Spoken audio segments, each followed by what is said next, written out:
the darkness of sin and the night of unbelief and the spirit of grace be with all of us and the ignorance.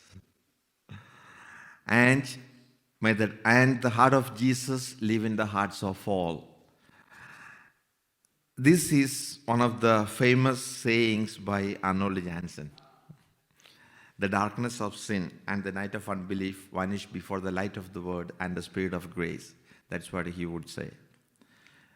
The darkness of the sin and the night of unbelief should be vanished before the light of grace. And may the heart of Jesus live in the hearts of all. I said this because the passage that we have for this Eucharist is all about Christ as the light. Brother Thomas spoke to us about, the other day, he spoke to us about the 7 sayings of Christ, the I am sayings of Christ. This is one among them, where he says, I am the light of the world. Now, in fact, to understand this, we need to also know, this morning at the breakfast table we were talking, how do we understand the parables? How do we understand the meaning of what Christ says? Contextual meaning, context is very important. At which context, on what occasion Christ says a particular statement, or he makes a particular statement. That's one thing. And secondly, what proceeds. And I say this because I'm sure Brother would speak about that probably later today, about the parables. I say this because this particular saying of Christ, as I am the light of the world, comes right after the woman caught in adultery, where this woman was brought to Christ, and she was made to stand before the people, before Christ as well as the people, and they wanted to condemn her. And that's where he says, if none of you, or if any of you who have not committed any sin, let that person be the first one to condemn that particular, this woman. So what we find here is this woman who was living in the darkness of sin, has been brought to the light of Christ.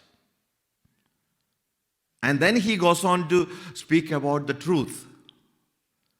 Because once we have this light of Christ, then we realize that the God that is within us, the Christ that is dwelling within us, is taking over us. The light of Christ. There is this interesting story spoke about this old man who used to be a lamp lighter in a city, in a town. The olden days, when there was no electricity, there used to be street lights, which used to be lit by somebody in the evening before sunset. And before sunrise, they would go, or as the sun rises, they would go and put out the lamp. And there was this man who has been doing that one for many years. And one morning, there was this reporter who was watching this man. As the sun was rising, he was going from one end of the street to the other end, putting out each light. And as he went, there was a trail of light that kept moving, in the rising sun, the reporter could see that it was a beautiful sight for him. And then he goes to this old man, as he had put out the last lamp. He asked him, "Sir, I would like to ask you a question. You've been doing this for many years. Is it not depressing to put out the light every morning?" He said, "No, it has never been depressing, because I know when I put out the last light, there's a bigger light that takes over, the sun." And I think that is exactly what should happen to every one of us. We all have the light of Christ within us. And once once the bigger light, the sun, takes over, then we are there. But it is not we, but Christ who shines, who speaks. I think that exactly should be what should happen to each one of us. It is like, another analogy that if we can use is look at the sun and the moon. Moon gives light at night, of course. But does it have any light in itself? No. Moon, in fact, draws the light from the bigger source, the sun.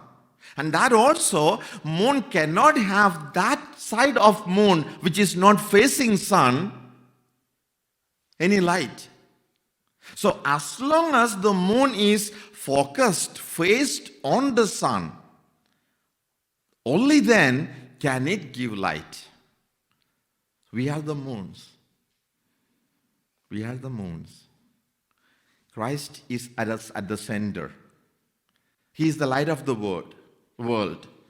And we need to be focused. We need to be fixed on Him. And in order to be fixed on Him, we need to be filled with His Spirit. So, as we conclude our retreat today, let this be something that we need to look forward or we need to work on as far as I am concerned. Something that I need to constantly work on. I say, Lord, give me the grace of conversion, a transformation, something that also has to take place within me constantly. Brother spoke about this transformation the other day, of being born again in that conversation between Christ and Nicodemus. Being born again. We need to be born again constantly in order to be fixed on Christ. As the Greek word would say, metanoia, the constant, this radical change and transformation so that we can be fixed on Christ and His light will consume us and we radiate His light to others. Amen.